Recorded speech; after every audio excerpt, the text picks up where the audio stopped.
할렐루야. 옆에 있는 분들 축복하도록 하겠습니다. 뭐라고 축복하느냐 하면 오늘도 은혜로 덧입읍시다 라고 축복하시기 바라겠습니다.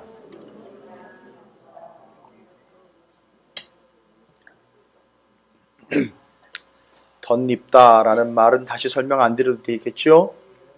예. 예수 그리스도로 덧입고 은혜로 덧입고 출애굽기의 제사장의 복장을 통해서 예수 그리스도를 덧입음에 대한 말씀을 지난 주일날 드렸습니다. 여러분 문제가 있고 아픔이 있고 고민이 있고 염려가 있다면 어떻게 해야 된다고요?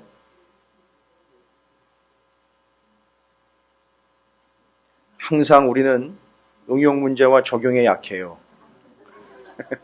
원리와 원칙은 강한데 적용과 또 응용에 약합니다. 그렇죠. 문제가 생기면 그 문제를 가지고 씨름하는 게 아니에요. 우리 그리스도인과 기독교의 기본 원리는요. 원리라 그러니까 뭐 원칙이나 뭐 방법 이런 정도로만 생각하지 마시고 대원칙이에요. 문제가 생기면 아픔이 생기고 죽을 정도로 떼굴떼굴 굴를 것 같으면 제가 이 이야기는 안 드렸는데 야고보서에서 분명히 얘기했죠. 너희 인내를 온전히 이루라 그랬잖아요. 근데 그 인내를 어떻게 하라는 겁니까? 온전히 이를 악물고 참아내려는 게 아니라 그 인내가 어떻게 하게 되라? 효과 있게 해라 라는 얘기예요. 그 인내가 효과 있으려면 어떻게 해야 된다 그랬습니까? 뭘 붙잡고 그 아픔의 때를 굴르느냐 이게 문제예요. 여러분 아픔 때문에 떼굴떼굴 구르시잖아요. 그렇죠? 그 야고보 사도가 이야기한 게 그거예요. 그 아픔의 때, 고난의 때, 고통의 때에 인내를 좀 효과 있게 하라는 거예요. 근데 인내가 효과 있으려면은요. 효과 있는 인내가 있다니까요. 성경이 말하는 인내는 효과 있는 인내를 얘기하는 거예요. 그래서 제가 예를 드렸죠.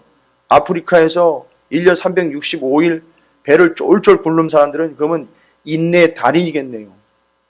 그 사람들 정작에 구원받았겠네요. 그런 인내가 아니고요. 무조건 참아내고 그냥 아픈 거 이를 악물고 견뎌내는 그런 인내가 아니고 그 인내할 때 인내를 효과 있게 하기 위해서는 뭘 붙잡고 씨름하느냐가 관건이에요. 그 아픔의 상황에서. 그걸 제가 왜 말씀을 드리냐? 이제 연결을 시켜드리는 거예요. 출애굽기에 거듭남, 옷입음, 덧입음의 그 원리와 인내를 효과 있게 하라 할 때에 뭘 붙들고 씨름하느냐를 연결시켜 드리는 거예요, 지금.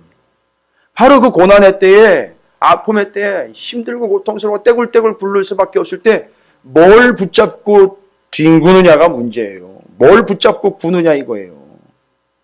뭘 붙잡고 그 아픔의 때를 굴러내느냐 이거예요. 우리에게는 말씀이 있다는 거예요. 그래서 그 말씀을 붙잡고 그 고난의 때를 떼굴떼굴 굴릴 때에 그 인내가 효과가 있게 되는 거예요. 그리고 그게 온전한 인내가 되는 거예요. 온전한 인내를 통하여 뭐가 우리에게 생성이 됩니까? 온전한 믿음이에요. 그리고 그 결과 온전한 믿음은 우리를 온전한 구원으로 이끌게 된다는 거예요. 그러니까 이 개념을 연결을 하면 우리에게 아픔이 있고 고통이 있고 슬픔이 있고 염려가 있을 때에 그 문제 자체를 가지고 씨름하는 것이 아니라 그 문제와 아픔과 염려 위에다가 뭐 하는 겁니까? 예수 그리스도와 진리와 은혜와 복음과 생명을 덧입어 가는 거예요. 문제가 생기면 더 은혜를 사모하시라 그랬잖아요. 그게 기독교의 원리예요. 그게 구원받는 자들의 삶의 스타일입니다.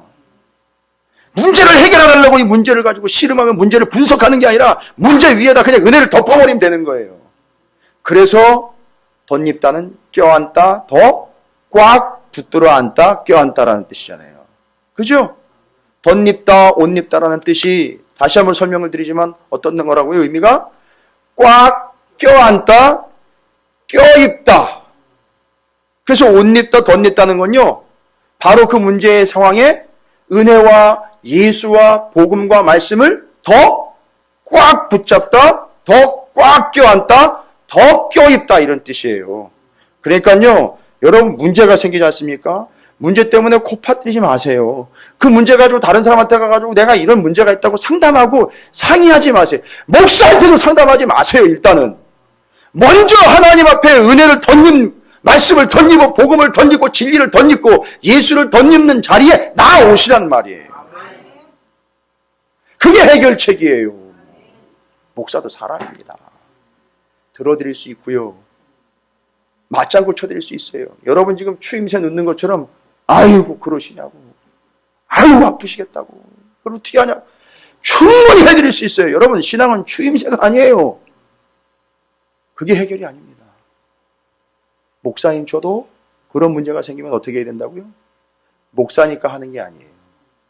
더 무릎 꿇어 하나님의 은혜를 사모하며 더 악착같이 말씀을 붙잡는 거예요. 희한해요. 문제는 여전한데 악착같이 말씀을 붙잡으면 어느 틈인지 모르게 문제가 해결이 되어 가더라는 거예요. 내가 한 게 아니라. 이게 기독교의 기본 원리입니다. 이건 전국 전 세계 여기 우주에서 다 통하는 법칙이에요. 기독교의 원리이며 원칙입니다. 오늘도 이 자리에 여러분이 바로 그런 원리와 그런 믿음으로 나오신 줄로 믿습니다. 예.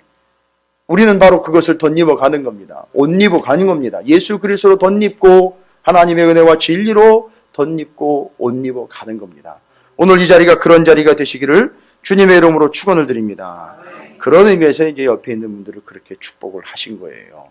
자, 그러면 여러분 제가 왜 이 이야기를 드리느냐 하면 예레미야서를 지금 계속 묵상을 해나가면서 남유다 이스라엘의 모습이 영락없는 우리들 모습이 될 수 있다는 거죠. 그렇죠? 근데 오늘은요, 예레미야 14장 내용을 보니까 1절부터 9절까지 내용만 일단 보면 뭔가 심각한 문제가 터졌어요. 근데 자기들이 저지른 그 문제의 결과로서 이런 일이 나왔다기보다는 이렇게 이해를 하시면 돼요. 1절부터 9절까지 남유다 이스라엘의 하나님이 예레미야를 통해서 말씀하신 이 내용은 1절부터 9절까지는 결과로, 그러니까 남유다 이스라엘이 잘못한 것에 대한 결과로도 볼 수 있지만 이들의 상태로 보시면 더 정확해요. 이들의 상태. 남유다 이스라엘의 지금 현재 상태로 보시면 더 정확해요. 그럼 어떤 상태입니까? 우리가 같이 읽었지만 이들의 상태가 지금 어떤 상태예요? 예, 맞아요. 심각한 상태예요. 구체적으로 어떤 심각한 상태냐 하면 여기 지금 뭐가 없다, 뭐가 말랐다 이런 얘기 자꾸 나와요. 그죠? 어떤 상태죠? 가뭄. 가뭄이라는 거는 지금 뭐가 없다는 거죠? 물이 없다는 거예요. 근데 여러 가지 문제가 있거든요. 또 하나님이 여러 가지로 심판을 하실 수 있어요. 그렇죠? 근데 왜 하필 물일까요? 다른 여러 가지도 있어요. 칼을 들어 정말 칠 수도 있고요. 여러 가지 더 어려운 일들을 하나님이 허락하실 수도 있는데 물이 없는 걸로 이야기를 하셔요. 그러니까 이건 단순한 이스라엘을 향한 하나님의 심판이 아니라 너희들의 영적인 상태가 바로 물이 없는 상태다라는 걸 이야기하는 거예요. 그러니까 1절부터 9절까지를 먼저 하나님이 이스라엘의 잘못에 대한 심판의 내용으로 받아들이시면 안 되고요. 심판임과 동시에 더 근본적인 이 의미는 이들의 지금 상태를 이야기하는 거예요. 그럼 볼까요? 자, 첫 절부터 시작이 됩니다. 가뭄에 대하여 예레미야에게 임한 여호와의 말씀이니라. 가뭄에 대해서 이야기하는데요. 가뭄에 대해서. 이스라엘에 대해서 이야기하는 게 아니라 가뭄이라는 거에 대해서 이야기한다는데, 그러니까 물 없음에 대해서 이야기하겠다 이 얘기예요. 그러니까 뭐예요? 남유다 이스라엘 형제 상태가 물 없음의 상태 이거예요. 물 없음에 대한 상태, 물 없음의 상태. 그러면 여러분 예레미야 2장 말씀 기억나시는지 모르겠어요. 물 없음의 상태. 예레미야 2장 13절 이들의 영적 상태와 심각한 문제를 이미 예레미야 2장 13절에서 아주 정복을 찔러가지고 이 얘기를 하셨습니다. 뭐라고 말씀하시면 내 백성이 두 가지 악을 행하였나니 곧 그들이 생수의 근원이 되는 나를 버린 것과 스스로 웅덩이를 판 것인데 그것은 그 물을 가두지 못할 터진 웅덩이들이니라. 연결되세요? 바로 직결되는 거예요. 왜 이들에게 지금 가뭄이 왔고 물이 없는 상태인지 그냥 단순히 목구멍으로 넘길 그 워러, 죄송합니다 영어를 써서, 그 액체인 이 물이 없다라는 걸 이야기하는 게 아니라 이건 지금 14장은 2장 13절과 직결이 되면서 너희에게 두 가지 악이 있는데 생수의 근원이 되는 나를 버린 것과 또 나름대로 하늘에서 비가 올 때 여기는 이제 농사가 비를 가두어 둬야지만 물을 먹을 수 있는 상황밖에 안 돼요. 왜냐하면 금방 물이 땅으로 그냥 스며들어가요. 금방 없어. 그러니까 비가 올 때 바로 잘 가둬 놔야 돼요. 그걸 나중에 먹을 수 있고 쓸 수 있는 시설이면. 그래서 이걸 시스턴이라고 그럽니다. 관계 시설을 잘 만들어 놨어요. 그런데 이게 만들었는데 지들이 나름대로는 물을 받아보려고 만들어 놨는데 이놈에게 어떻게 됐어요? 터진 웅덩이에요. 이거 받을 수가 없어요. 그러니까 샘의 근원을 버렸어요. 또 웅덩이를 팠는데 터졌어요. 물이 있습니까? 없습니까? 양쪽 다 물이 없는 거예요. 그러니까 물이 없는 건 예레미야 2장 13절의 말씀에 의하면 하나님이 이들을 심판한 개념이 아니라 이들이 하나님 앞에 뭐 한 게 먼저 우선이 된 거예요? 범죄한 것이 우선인 거예요. 그러니까 물이 없게 된 것은 이들의 범죄함, 그 원인이 물이 없음으로 나온 거고 그들의 범죄함의 상태를 이야기해 주는 게 물이 없는 상태를 이야기하고 있는 거예요. 이게 다가 아니에요. 물이 없다라는 건 여러분 여기서뿐만 아니라 제가 여러 군데를 성경 말씀을 이렇게 연구를 하다 보니까 이사야서 49장 10절에 이사야 선지자는 또 뭐라고 얘기했느냐면 그들이 줄이거나 목마르지 아니할 것이며 더위와 볕이 그들을 상하지 아니하니 이는 그들을 긍휼히 여기시는 이가 그들을 이끌되 샘물 근원으로 인도할 것임이라. 지금 하나님께서 목말라 하는 이들을 어떻게 한다는 거예요? 샘물 근원으로 이끌어 주시는데 지금 남유다 이스라엘은 하나님이 그 샘물 근원으로 어떻게 한다는 거예요? 이끌지 않고 계시는 거예요. 이해가 되십니까? 지금 그들이 하나님 앞에 심각한 영적 죄악과 범죄함으로 인하여 하나님이 그들을 지금 물 근원으로 이끌지 않고 있다는 거예요. 범죄함으로 보면 그들이 물의 근원인 하나님을 어떻게 했어요? 버렸어요. 그러니까 지금 단순히 여기 물 없음은 이들의 상태를 이 물이 없는 그 범죄함의 결과로 인한 아픔과 문제 자체를 이야기하는 게 아니라 이 남유다 이스라엘의 영적 컨디션을 이야기하고 있는 거예요. 물이 없는 거예요. 제가 기도회에도 잠깐 언급했는데 신약에 보면 마귀들이 뭐 없는 곳으로 다닌다 그래요? 물 없는 곳을 찾아다닌다 그래요. 뭔가 연결이 있는 거예요. 지금 이 물이라는 게 그냥 단순히 이런 마시는 물만 이야기하는 게 아니라는 걸 여러분이 눈치를 채셔야 돼요. 근데 그러고 보니까 신약 성경에 이 물에 대한 이야기가 많이 나와 있어요. 예수님이 직접 말씀도 하시고 심지어 요한계시록에는 마지막 때에도 물에 대한 언급을 해요. 이 세상 마지막 때에도 요한복음 4장 10절에 예수께서 대답하여 이르시되 내가 만일 하나님의 선물과 또 내게 물 좀 달라 하는 이가 누구인 줄 알았더라면 내가 그에게 구하였을 것이요 그가 생수를 내게 주었으리라.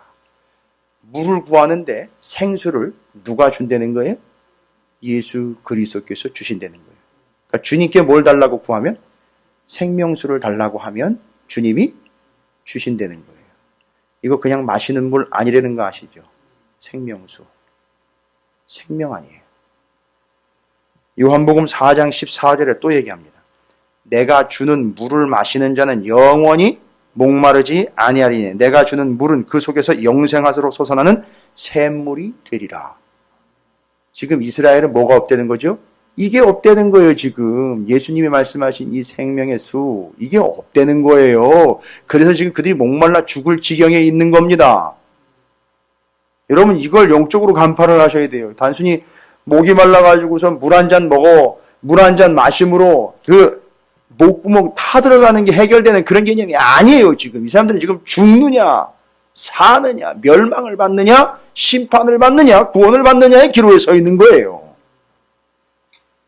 요한복음 7장 38절 나를 믿는 자는 성경의 이름과 같이 그 배에서 생수의 강이 흘러나오리라 하시니 지금 배에서 생수의 강이 흘러나오지 않고 있다는 거예요.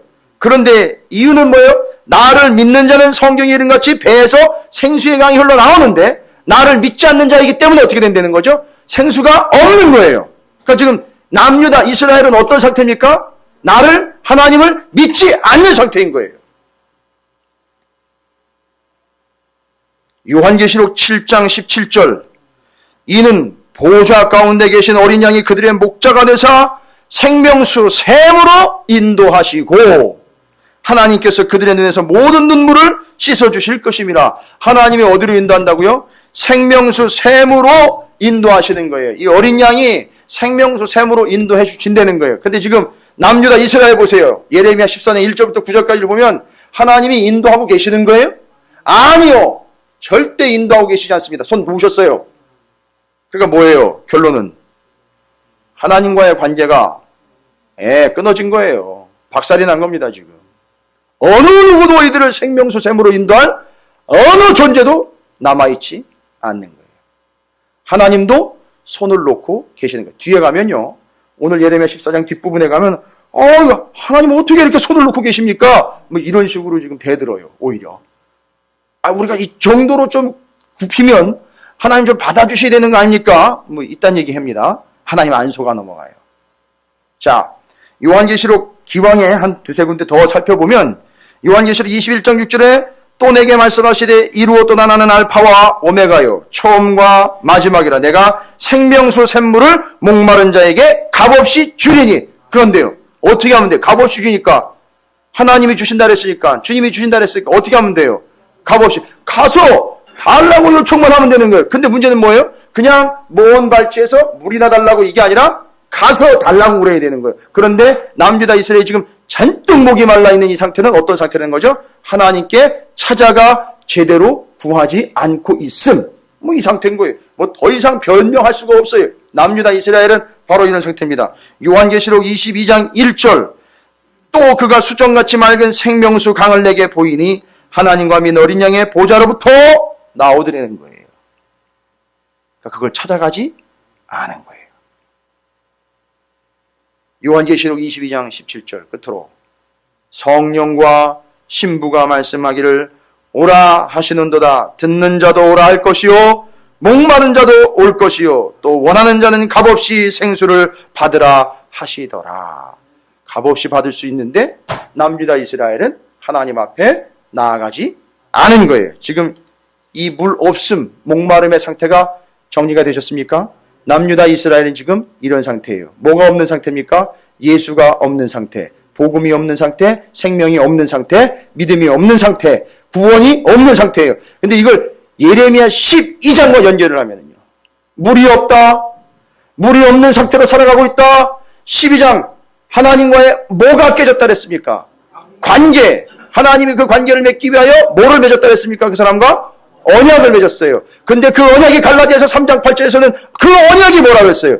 복음이라 그랬어요. 정확하게 바울이 이야기했어요. 그 언약, 그 약속은 복음이다. 따라서 이스라엘, 남유다 이스라엘은 현재 뭐가 없는 상태? 복음이 없어 목말라 죽어가는 상태. 다 나온 거예요. 답 다 나온 거예요.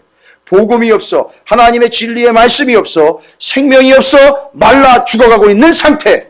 복음을 받아들이지 않은 상태. 여러분, 교회 다닌다고 다 복음을 받아들인 거 아니에요. 교회 다니면서 바싹 말라 비틀어 죽어가는 사람도 한두 명이 아니에요.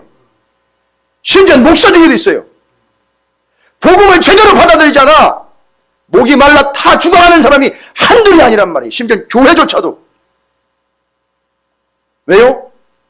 이 물이 바로 복음이기 때문에, 이 물이 바로 생명이요 은혜이기 때문에 그렇습니다. 이게 없기 때문에 바싹바싹 말라 타들어 죽어가는 거예요.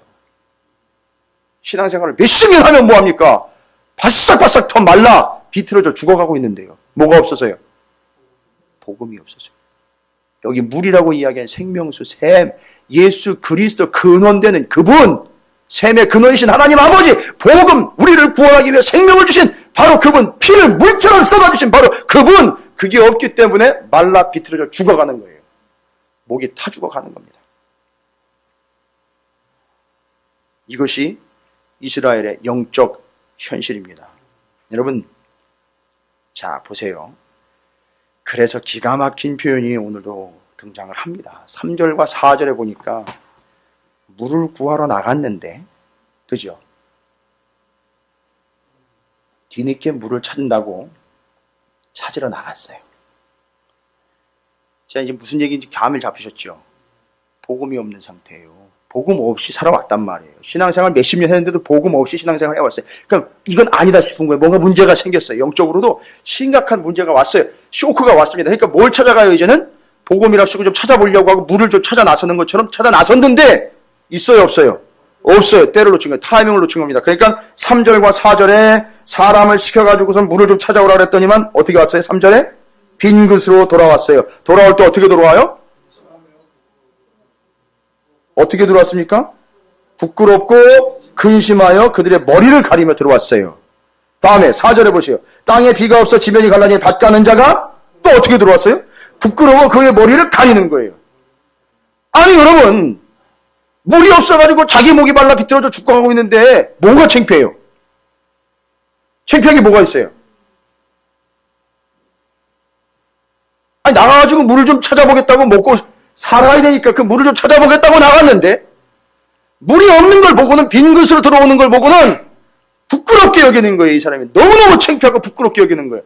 농부도 자기 밭에 땅이 패싹 말라진 거니까 곡괭이로 팠는데 안 들어가요. 너무 딱딱하니까.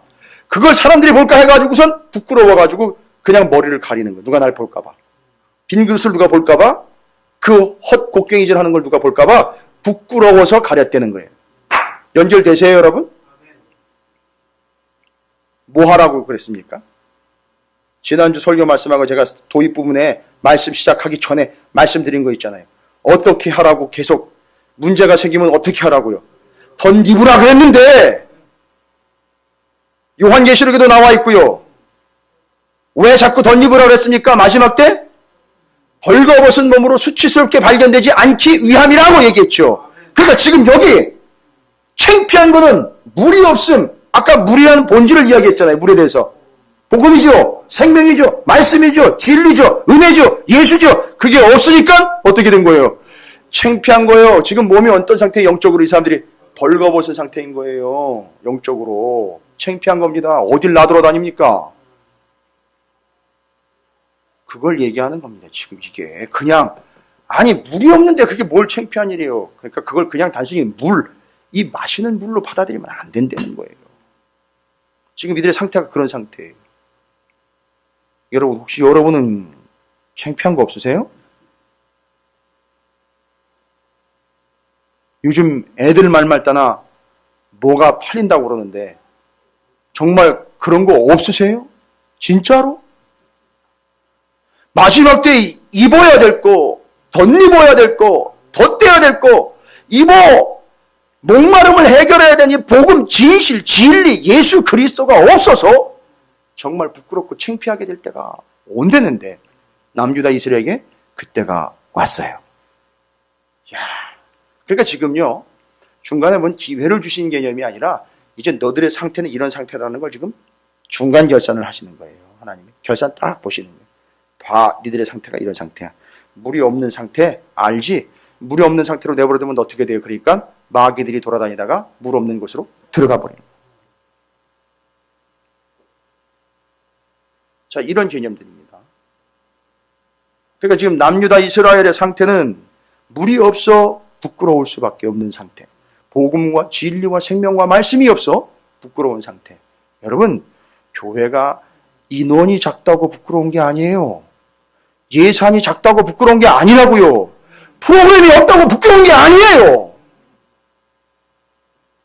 현란한 예배 프로그램, 열린 예배니 찬양팀이 빵빵하게 서지 않아. 밥을 주일날 반찬을 5가지 이상 먹지 못해. 그게 창피한 게 아니란 말이에요. 진짜 창피한 건 복음이 없음이 창피한 거예요. 여전히. 그건 바로 어떤 상태입니까? 남유다 이스라엘 물이 없어 목이 말라 바싹바싹 타들어가 죽음 직전까지 가고 있는 그런 상황이 되는 거예요. 그런데 거기서는 지금 죽는 줄도 모르고 어디서 물이 올까? 가끔 딴 데서 들어와가지고서 물을 뿌려주고 가는데 뿌리면 뭐합니까? 떨어지면 말라버리는데. 그렇게 살아가는 거예요. 먹을 물도 없는데 씻을 물이라고 있겠어요? 지금 그런 상황 가운데 있는 거예요. 남유다 이스라엘이요. 그런데 그런 상황 가운데 있는 교회와 성도들이 오늘날 있다는 거예요. 여러분 신앙생활 왜 하십니까? 여러분의 현재 상태와 컨디션을 좀 업그레이드 시키시려고 하는 거예요? 여러분 그거 창피한 거예요. 지금 그게 문제가 아니에요. 당장 내가 목이 타들어가 죽게 생겼단 말이에요. 냉정하게 점검해 보시기 바랍니다. 나는 과연 지금 물이 없는 채로 목말라 물이 아닌 다른 걸 구하고 있지는 않은지, 다른 거 마시면 어떻게 돼요? 더 목이 마르게 돼 있어요. 진짜를 마셔야 돼요. 예수 그리스도의 생명과 복음을 제대로 마시고 받아 먹어야 그 갈증은 해소가 됩니다. 다른 거 먹어봐야 더 목말라요. 목마를 때 음료수 마시면 더 목마릅니다. 목마를 때 바닷물 마시면 죽어요. 목마를 땐 생명수를 마셔야 돼요. 어쨌든 지금 바로 그런 때예요. 제대로 복음과 말씀과 진리를 마셔줘야 되는 때입니다. 그리고 그것을 덧입어야 되는 때예요. 그게 1절부터 9절까지 남유다 이스라엘의 상태예요. 자, 그러면요, 이 물이 하나님의 복음이 진리요 말씀이고 이들을 구원해 주기 위해서 하나님이 약속한 언약의 관계로 주신 생명의 약속이라는 거 다 정리가 되는 거예요, 이제는. 그죠? 그런데 그게 없어? 이 사람들은 뭐가 되는 거죠? 어떤 위치가 돼요? 어떤 상태? 부끄러운 상태가 되는 거예요. 이게 신약에서도 역시 언급했다라고 제가 말씀드렸죠? 마지막 때 이걸 덧입으라고 하는 이유는 마지막 때 벗은 몸으로 발견되어 부끄럽지 않게 하기 위함이다. 근데 이 물에 대해서 말씀을 하면서 뒤에 13절부터 18절까지가 아주 심각한 얘기를 적용을 합니다. 그 물의 본질에 대해서 말씀을 드렸죠. 하나님의 진리요 복음이요 생명이요 은혜요 예수 그리스도요, 신약으로 이야기하면. 그런데 그게 없어 목말라 죽게 된 자들의 상태, 창피한 상태, 그죠? 부끄러운 상태가 됐죠. 근심스러운 상태가 됐죠. 자, 13절부터 18절까지의 내용을 보면 남유다 이스라엘의 아주 무지막지한 비참한 상태, 물 없음의 상태를 정확하게 설명을 해주고 있어요. 이게 물 없는 상태예요, 지금. 이런 상태에서 이들이 뭘 마시겠느냐 이거예요. 마실 수 없어요. 마실 물도 없을 뿐만 아니라 물이 완전히 썩어버렸어요. 그래서 도저히 먹을 수가 없습니다. 그걸 어떻게 설명을 한 줄 아세요? 13절부터 18절까지 다시 한번 보세요. 중요한 말씀입니다. 두 부류를 설명을 합니다. 첫 번째 13절 보니까 이에 내가 말하되 슬프도소이다 주 여호와여 보시옵소서. 누가 나옵니까? 선지자들이 나옵니다. 선지자들이 그들에게 이르기를, 누굽니까? 그들은 남유다 이스라엘에게 이르기를, 그 선지자들이라고 나온 사람들이 하는 말입니다. 뭐라고 얘기한다고요? 너희가 칼을 보지 아니하겠고 기근은 너희에게 이르지 아니할 것이라 내가 이곳에서 너희에게 확실한 평강을 주리라 하나이다. 그 선지자들이 뭐라고 얘기해요? 야, 기근 없어, 걱정하지 마. 칼은 뭔 칼이야. 하나님 심판 없어, 걱정하지 마. 하나님 너희들 단언컨대 너희들에게 뭐만 주신다? 평강만 주실 거야. 누가 얘기한 거예요 지금? 선지자들인데 완전히 가짜네요. 그렇죠. 지금 이스라엘, 남유다 이스라엘은 누구 얘기를 듣고 있는 거예요? 가짜 거짓 선지자들의 이야기를 철석같이 믿고 있고, 왜요? 거짓 선지자들의 이야기가 거짓말인데 어때요? 듣기에 아주 좋아요. 거짓말인데 듣기 좋아요. 그러니까 그놈의 거짓말, 듣기 좋은 거짓말을 계속 들어왔던 거예요. 진짜 소리인 예레미야 소리는 안 들었어요. 거짓 선지자들의 소리를 듣기 좋아 계속 그것만 들어왔어요. 그게 진짜 물이에요, 아니에요? 아니죠. 그게 진짜 진리입니까, 아닙니까? 아니죠. 그거 진짜 은혜입니까, 아닙니까? 그게 복음입니까? 아니죠. 그것만 듣고 온 거예요. 그것만 마신 거예요. 못 먹는 거예요. 거짓 선지자들이 판을 치고 있다는 거예요. 여러분, 이건 예레미야가 활동했던 시대 얘기가 아니에요. 오늘날 얘기예요. 오늘날 얘기라고요. 듣기 좋은 얘기, 듣기 편안한 얘기, 단언컨대 여러분은 복의 존재입니다. 단언컨대 여러분들은 다 구원을 받을 수 있습니다. 구원 받습니다. 여러분 잘 먹고 잘 살 수 있습니다. 예수 믿으면 다 잘 될 수 있습니다.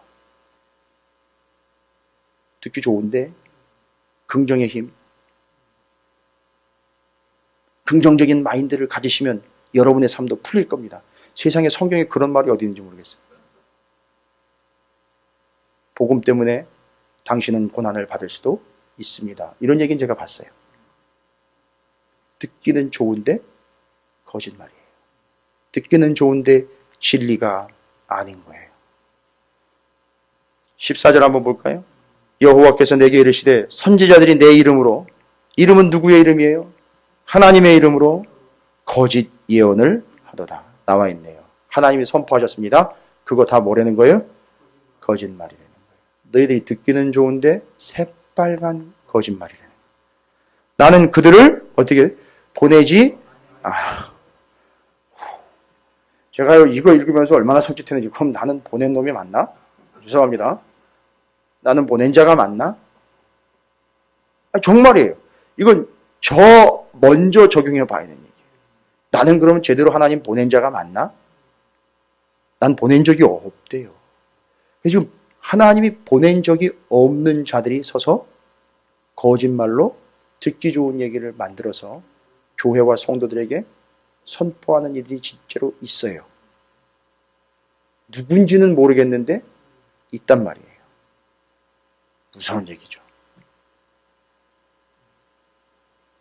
난 보내지 아니하였고 그들에게 명령하거나 이르지 아니하였고. 그러니까 이 사람은, 이 거짓 선지자는 하나님한테 받은 말씀도 아니고 들은 말씀도 아니고 자기가 연구한 말씀도 아니에요. 다 자기 생각대로 전하는 거예요. 누구한테 들은 거 얘기하는 거예요. 다른 목사가 이야기한 거 따다가 얘기하는 거예요. 어디 책에 나온 거 긁어가지고 얘기하는 거예요. 남의 설교 베껴가지고 얘기하는 거예요. 다른 좋은 사람, 훌륭한 사람 설교가들의 넘버를 매겨가지고 1등부터 10위까지 설교를 짜집기 해가지고 말씀을 전하는 거예요. 맨 이따위 이야기 내가 얘기한 적도 없고 말한 적도 없는 거, 이런 거 전하는 거 지금 듣고 있다는 거예요. 난 그런 적이 없대. 나는 걔 보낸 적이 없어. 라고 얘기하시는 거예요. 그들이 거짓 계시와 점술과 헛된 것과 자기 마음의 거짓으로 너희에게 예언하는 거다. 정리되셨습니까? 지금 이렇게 하고 있는 사람들이 있다는 거예요. 그게 누구라고요? 거짓 선지자입니다. 여러분, 저를 위해 기도를 부탁드립니다. 거짓 선지자 되지 않도록. 어떤 것 같아요? 한 몇 개월 같이 하시니까. 그래, 조심스럽죠, 그죠? 저기 있는 저 양반도 거짓일 수 있으면 나도 거짓일 수 있는 건데, 자, 그게 겸손하게, 그냥 겸손하게 받아들이시면 되는 거예요. 그러니까 늘 우리는 조심해야 돼요.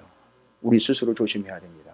그리고 진리와 복음이 아닌 것 절대 여러분 타협하시면 안 돼요. 그건 물이 아니에요. 마시면 안 되는 거라고요. 죽습니다. 그냥 목말라 죽는 거예요. 거짓 선지자들이 말하고 있는 것은 여기 이야기한 것처럼 거짓 계시, 점술, 헛된 것, 자기 마음에 땡기는 대로 거짓말로 너희들에게 전해는 거다 얘기하시고 계시는 거예요. 그러니까 이 강대상에서요, 하나님 말씀이 아니라 신문 기사가 매일매일 전달이 된단 말이에요.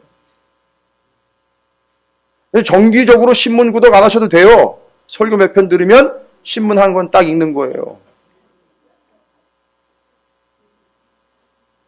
세상에 유명하다는 좋은 이야기는 쫙 긁어다가 뭐 예화를 갖다 쓴다는데, 예, 그거 뭐 자체를 제가 얘기하는 게 아니라 본질 자체가 다른 거예요. 하나님의 말씀 외에 다른 것, 아닌 것, 자기 생각, 자기 의도, 심지어 이게 나중에 뭐가 돼버립니까? 점술이 돼버려요. 내 얘기 안 들으면 망할 줄 알아. 이렇게 돼버리는 거예요. 그럼 목사가 점쟁이 되는 거예요. 무당 푸닥거리 하는 거예요. 여러분, 복음과 본질만 바라보시기 바랍니다. 그게 사는 길이에요. 그게 생명수입니다. 15절입니다. 그러므로 내가 보내지 아니하였어도 내 이름으로 예언하여 이르기를 칼과 기근이 이 땅에 이르지 아니하는 선지자들에게, 거짓 선지자들에 대하여 여호와께서 이같이 말씀하셨노라. 그 선지자들은 칼과 기근에 멸망할 것이요. 16절은요. 그들의 예언을 받은 백성은 기근과 칼로 말미암아 예루살렘 거리에 던짐을 당할 것인즉 그들을 장사할 자가 없을 것이요 그들의 아내와 아들과 딸이 그렇게 되리니 이는 내가 그들의 악을 그 위에 부음이라. 죽어나가는데요, 장사 지내줄 사람도 없이 비참하게 죽는데요. 그걸 전한 자나 그걸 또 철석같이 믿음으로 받고 그걸 그대로 따르는 자나 다 어떻게 된다? 그냥 비참하게 죽는다는 거예요. 여러분도 정신을 차려야 되는 건 맞지만 여러분 주위에 정신 차리지 못하고 지금 헤매고 있는 이들도 여러분이 불쌍히 여겨 그들을 위하여 기도해야 될 줄로 믿습니다.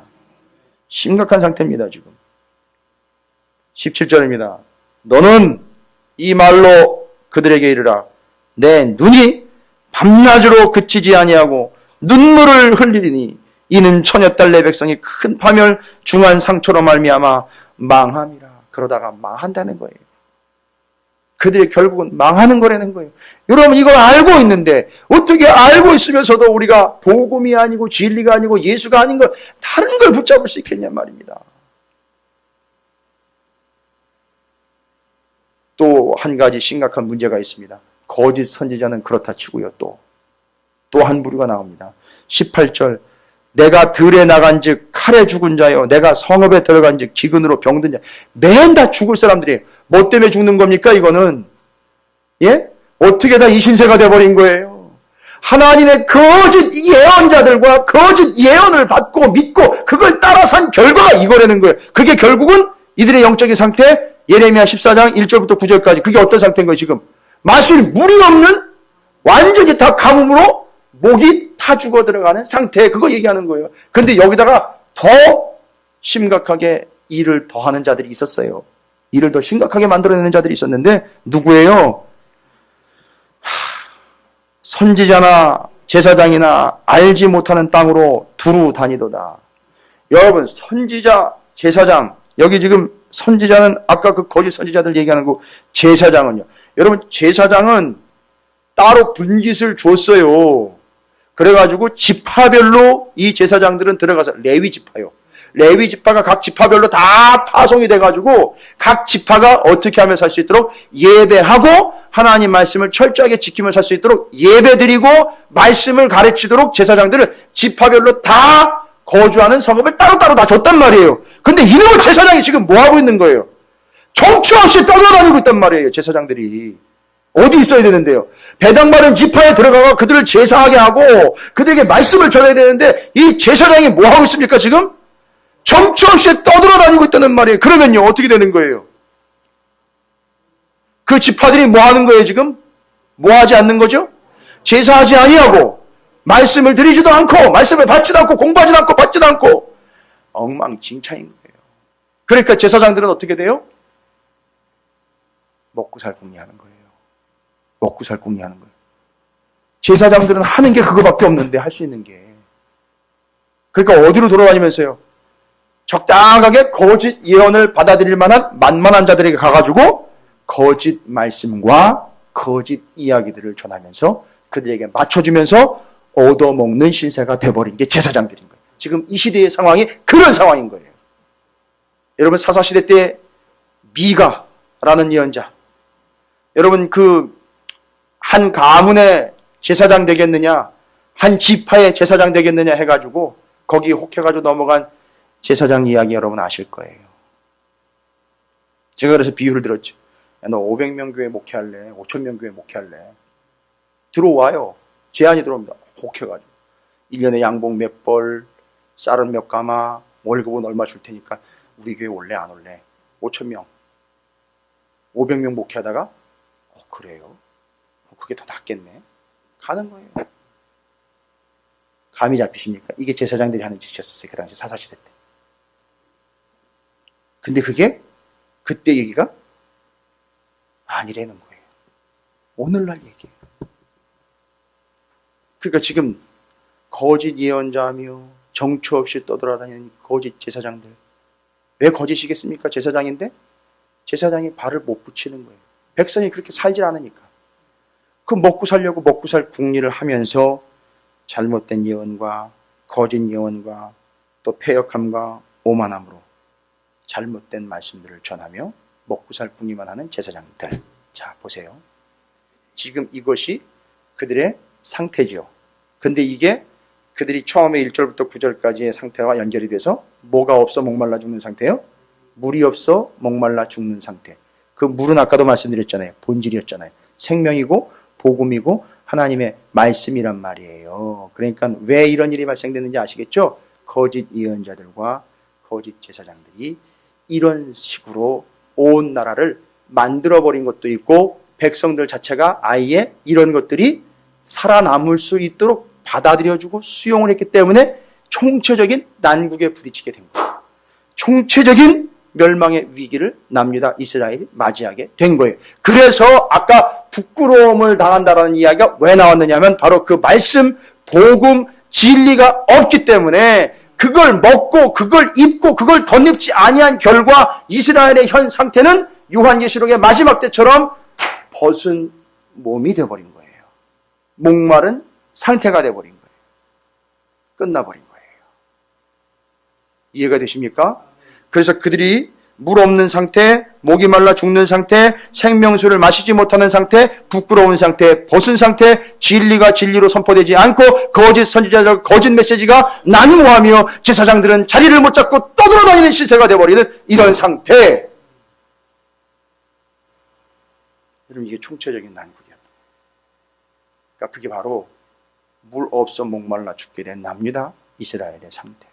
오늘날과 아주 흡사한 상태가 되어 버렸다는 거예요. 거짓 예언, 자리가 없어 돌아다니면서 먹을 것을 찾을 수밖에 없는 목회자,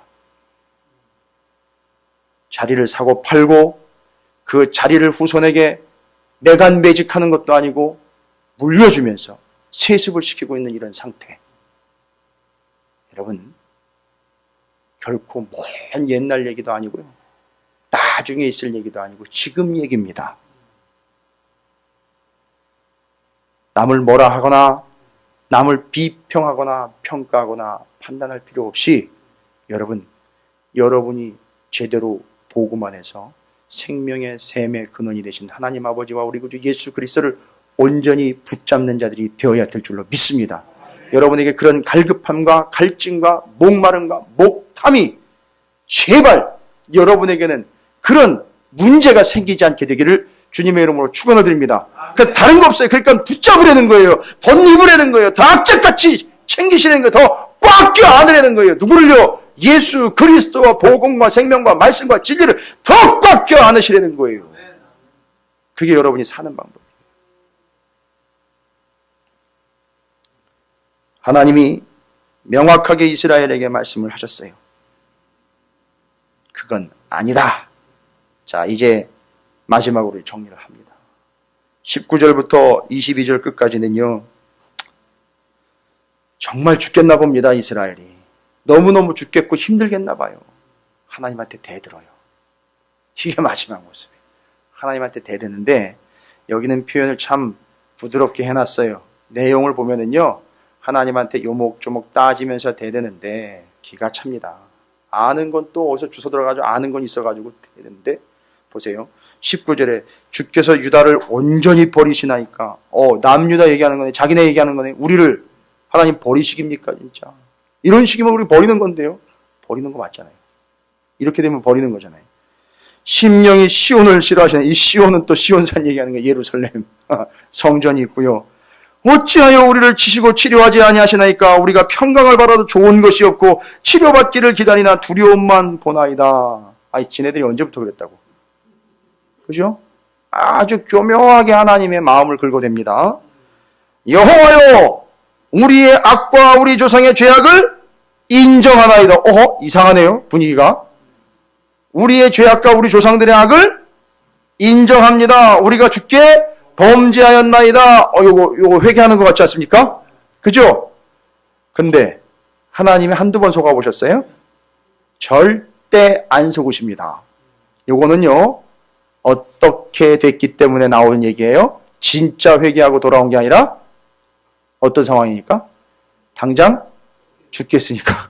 목이 말라 죽겠으니까 그때 튀어나온 거예요. 근데 하나님이 한두 번 당하신 게 아니에요. 꿈쩍도 안 하십니다. 계속 얘기합니다. 주의 이름을 위하여 우리를 미워하지 마옵소서. 이게 함부로 어디 주의 이름을 지금 거들먹거리면서 또 뭐래요? 주의 영광의 보좌를 욕되게 마옵소서. 뭐래요? 하나님의 보좌를 우리를 이런 식으로 대접하면 하나님 얘기하신 거 그거 다 거짓말 되는 거고 하나님 망신, 우리 망신, 집안 망신 되는 거예요, 하나님. 이따위로 나오는 거예요, 지금. 자, 보세요. 또 아주 일격을 가합니다. 자, 뭐라고 얘기합니까? 주께서 우리와 세우신 언약을 기억하시고 폐하지 마옵소서. 뭐라는 얘기? 하나님 우리랑 언약 맺고 약속하지 않았습니까? 지금 깨자는 겁니까, 지금? 그러니까 하나님 뭐라 그러는 거예요? 야, 누가 먼저 깼는데? 이거예요, 지금. 이 상황은요. 하나님 약속하신 게 있는데 하나님 정말 그러기십니까? 하나님 이건 아니지 않습니까? 하나님 약속하신 거 아닙니까? 근데 어떻게 하나님 이렇게 약속을 헌신짝처럼 버리실 수 있습니까? 정말 이러식입니까? 하는데 하나님 대답은 야, 내가 얼마나 참았고 얼마나 기다렸고 몇 번이나 얘기했고 몇 번이나 봐줬어. 근데 일방적으로 이 언약을 파기한 건 예레미야 12장. 누가 파기했어요? 너희가 파기했다. 근데 그건 언약이 아니라 언약 자체가 아니라 율법이 아니라 뭐였다? 갈라디아서 3장 8절 복음이었다 이거예요. 너 그것 때문에 살 수 있는데 너는 복음을 어떻게 했어요? 걷어쳤다는 거예요. 그래서 복음을 걷어쳐버리면 도저히 살 수가 없어요. 그래서 간구를 해도 그런 자들의 간구는 어떻게 한다 그랬어요? 들어주지를 않는다 그랬어요. 그래서 듣지 않는다 그랬어요. 기도하지도 말라 그랬잖아요. 예레미야 12장에서.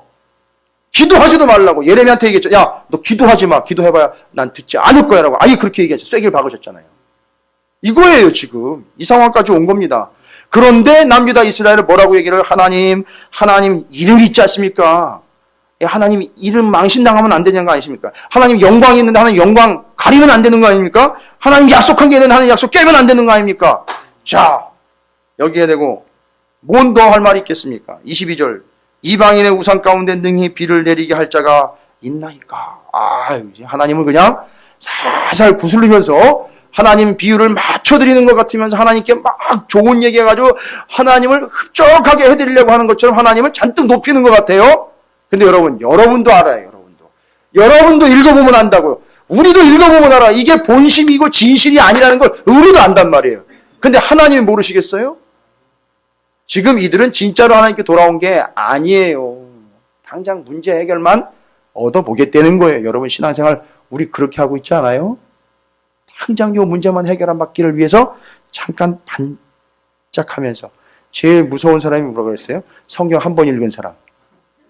제일 걱정되는 사람이 기도 한 번도 안 하다가 갑자기 기도 시작하는 사람. 지금 이런 상황이에요. 지금 남유다 이스라엘이 그렇게 하나님을 다가가고 있는데 하는 소리 들어보면 정말 아주 입에 침을 바르면서 그냥 살살 녹입니다. 이방인의 우상 가운데 능히 비를 내리게 할 자가 있네. 우상들 중에는 비를 내리게 할 자가 없다는 거예요. 누구밖에 못 내린다? 알기는 참 잘 알아요. 하늘이 능히 소나기를 내릴 수 있으니까 우리 하나님 여호와여 그리하는 자는 누구밖에 없어요? 주밖에 없습니다. 좋습니다. 하나님 이 얘기 들으시면 굉장히 좋아하실 것 같아요. 그러므로 우리가 주를 앙망하옵는 것은 주께서 이 모든 것을 만드셨음이니이다 하니라. 자, 요것만 봐도 이 사람들의 지금 마음과 관심은 하나님 자체를 인정하는 게 아니라 그 비를 내릴 분은 당신밖에 없으니까 하나님 비 좀 내리세요. 이 얘기하는 거예요. 목말라 죽겠습니까? 근데 그게 그 비가 그 물이 아닌 거잖아요. 예레미야 2장 13절대로 하면 생수의 근원이 되는 하나님을 버린 거, 스스로 살 수 있다라고 웅덩이 판 거 어떻게 해야 돼요? 웅덩이 메우고 생수의 근원인 하나님께로 어떻게 해야 돼요? 기어가야 돼요. 들어가야 되는 거예요. 돌아가야 되는 거라고요. 거기 가야 먹을 수 있고 마실 수 있는 거예요. 지금 여기서 내려달라고 그러는 게 아니라 거길로 가야 된다는 거예요. 하나님께로 가야 된다는 거예요. 내 거 메우고 하나님께로 가야 된다는 거예요. 그래야 살 수 있는 거예요. 근데 이따위 협상을 하고 있는 거예요. 하나님 앞에. 내가 여기서 웅덩이를 파놓고 하나님은 전능한 하나님이라는 걸 인정하면 이 웅덩이에 채워주시겠지. No! 절대 아닙니다. 이 웅덩이를 메우고 하나님께로 가야 되는 거예요. 내가 할 수 있다는 거 내려놓고 하나님만이 하실 수 있습니다. 나는 하나님 없으면 죽습니다. 나는 복음 아니면 죽습니다. 나는 예수 아니면 죽어요. 말씀 아니면 죽습니다. 은혜 아니면 죽습니다. 진리 아니면 죽습니다. 그렇게 가야 되는 거예요. 비 좀 내려주세요가 아니라 은혜 아니면 주님 아니면 저는 죽습니다 하면서 글로 가는 거예요. 근원을 따라 가는 거예요. 하나님한테 책임지라고 난동을 피우고 있는 남유다 이스라엘의 모습이에요. 당신이 책임지십시오 이런 얘기예요. 이거는 결론은 자기들이 책임질 짓을 해놓고 하나님에게 책임을 떠넘기고 있는 상황. 자, 보세요. 이게 우리가 지금 남유다 이스라엘이 물 없음의 상황, 거짓 선지자들과 제사장들이 떠돌고 있는 이 상황, 무엇이 문제인지 정확하게 다 정리가 됐어요. 생수의 근원, 생명, 복음, 말씀, 진리, 은혜. 신약으로 연결하면 예수 그리스도를 버리고 다른 곳으로 가 자기 스스로 웅덩이를 파 거기서 비가 오기를 바라고 기다리다가 웅덩이에 물이 채워지면 그거 먹고 살겠다. 이따위 생각을 가지고 생명의 근원인 예수 그리스도와 하나님의 말씀과 진리와 복음을 버리고 자기들 멋대로 살아가려고 하는 이들의 상황. 그것이 뭘 당할 수밖에 없는 상황이다. 부끄러움을 당할 수밖에 없는 상황. 결국은 이렇게 가다 보면 어떻게 된다고요? 목이 말라 죽게 되는 상황. 부끄러운 건 그나마 그 전이에요. 죽기 전에 우리는 하나님께로 돌아가야 되며 본질을 붙잡아야 되며 말씀을 붙잡아야 되며 복음으로 돌아와야 되며 예수 그리스도만을 의지해야 되는 바로 하나님의 말씀과 진리로 매일 순간순간 물을 마시듯 어떻게 된다? 덧입어 가야 된다. 덧대며 가야 된다. 여러분 잊지 마세요. 상처가 났어요. 상처를 도려낸다고 상처를 치유하는 게 아니에요. 상처 위에 약을 덧대고 치료제를 덧대고 드레싱을 덧대고 요즘은 좋은 재료들 많이 나왔잖아요. 그죠? 상처에다 그냥 뭐만 하면 돼요. 덮어버리기만 하면 다 되는 거. 그것처럼 여러분은 여러분의 삶에다가 계속 복음과 진리와 예수만 덧대면서 가시면 되는 거예요. 그게 우리의 삶의 방식이고 결국 우리는 구원 얻는 자들로서 그 끝을 보게 된다는 겁니다. 주님이 다시 오셨을 때 우리는 벗은 몸으로 발견되지 않는 온전한 존재들이 될 줄로 믿습니다. 잊지 마세요. 우리의 삶에 바로 이 말씀의 본질이 흐려지고 진리와 복음의 본질이 흐려진 결과 목말라 죽게 된 물이 없는 상태 남유다 이스라엘의 상태였습니다. 부끄럽고 목말라 죽게 된 상태. 거짓 선지자들과 제사장들이 배회하며 돌아가고 있는 이때 오늘날이 바로 그때와 동일한 상황이라는 사실 잊지 마시고 여러분은 본질만 붙잡고 씨름하는 우리 찾으시는 교회의 거룩한 성도들이 되시기를 주님의 이름으로 축원을 드립니다.